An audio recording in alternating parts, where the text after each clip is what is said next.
Jeff, good morning. I have never heard Biden struggle so badly. He had not one, but two brain aneurysms clipped. He should have been denied to participate in the election in the first place. He has clear cognitive damage, and his family and handlers know this. Someone needs to be held accountable for his being in power, of course. What would his corrupt family do without this corrupt president? They would not survive. Biden had aneurysm surgery in the 1970s, 1980. It was a new frontier. So I did not know that he had these two brain aneurysms. That was news to me. But again, I want to play a clip of Bernie. And the reason why I'm playing a clip of Bernie is just to make the point, it's not his age. I know a lot of people 78, older than 78, in their 80s. Perfectly sharp, coherent.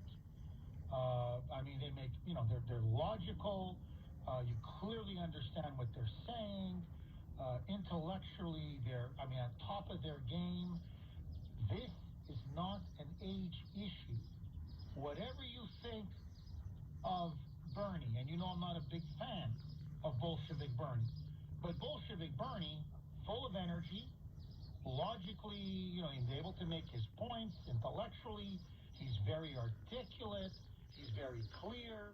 He's clearly got all his wits about him. And by the way, he had a heart attack. So this is the guy who had a heart attack last year and is still, look at him. And he's fit as a fiddle, and he's putting in 16, 18-hour days. He's holding rallies. He's giving speeches. So just to give you an example of Bernie. Now, listen to Biden. Here, do me a favor. Roll cut 2, Christian. Trace illegal gun sales back to a shady gun dealer and hold them accountable. Police Chief Murray of the Baltimore,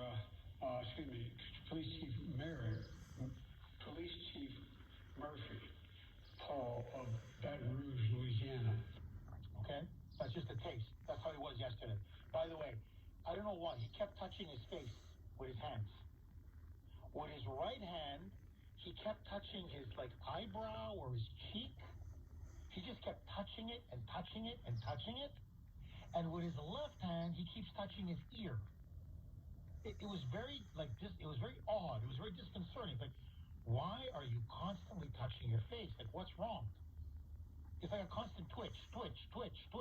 Anyway, just listen to this. Okay, I just played the clip. Now, forget the content, because I disagree with him. I'm talking about the energy, the vigor, the mental cognitive sharpness. Here's Bernie, 79. He's actually older than Biden, and he just had a heart attack last year. Roll cut 30. Andrew, I'm tired of talking about Mr. Manchin, Mr. We have got to do what we can to bring people together. The American people, I think, all over this country understand that now is the time to act. And I will also tell you, clearly we are constrained by the fact that we only have 50 Democrats. And to my mind, what this next election is going to be about is whether the American people want us to have a government that represents all people, that believes in democracy or not. And we need a hell of a lot more Democrats in the Senate than we have right now. Look, whatever you think of the content, look at the energy. Look at the vigor. He's got his full wits. He's sharp. He's sharp as a fiddle. He's not mumbling. He's not stumbling. He's not drifting. He's not incoherent. He's not making any sense when he talks. There's something seriously wrong with Biden. And again, it's not that he's 78. It's that he's 98. He's an ancient 78. Again, look at Bernie, 79. Look at him. The guy, whoa, he's ready to say what you want. He's certainly fit, physically, mentally, no question about it. Now, this to me is the key issue. The Democrats now are trying to blame this crime crisis on guns and lax gun laws, when in reality, what is really causing this massive surge and increase in crime and murder and homicide and gang violence is when you defund the police. And we predicted this last year. I think we said it almost every show throughout the summer of 2020. If you defund or abolish the police, what do you think you're going to get? An explosion in crime. The criminals are going to take over the streets. And remember, what did the Kuhner man say? I said, you're going to see murder skyrocket. You're going to see shootings and violence skyrocket. You're going to see gang violence skyrocket. And that's exactly what we're witnessing right now. So instead of looking at themselves in the mirror and saying, you know what? Maybe if you defund the police or push to abolish the police or you tie the hands of police or you constantly demonize and disparage the police and demoralize the police, you'll have a breakdown in law and order.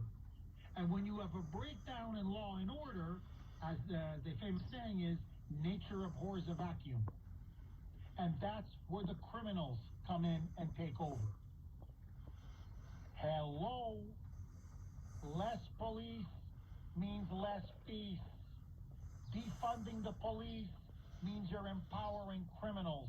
You're creating more criminals. Now, listen to Louisiana Senator, Republican John Kennedy. He makes this point, and he makes it extremely well. Roll cut 13, Christian. Why has Chicago become the world's largest outdoor shooting range? Why is it safer to walk down the streets of Mogadishu than New York City? Crime is not up, as the president seemed to indicate today, because of inadequate background checks. Crime is up because many, not all, but many members of the president's own party believe in defunding the police. They ran on it. And in many cities, they've done it. Amen. Amen. And then it's not just, and by the way, if you want to see how bad it is, okay, listen to this. Since last year, since Black Lives Matter, and what did I tell you about that domestic terrorist organization and hate group? How many lives they're going to end up costing because of their insane Marxist, anti-police, anti-American ideology. And in particular, the preponderant victims are going to be in the minority community. Thousands of blacks have needlessly died because of what Black Lives Matter and Antifa and the Democrats have been pushing over the last year and a half. They talk about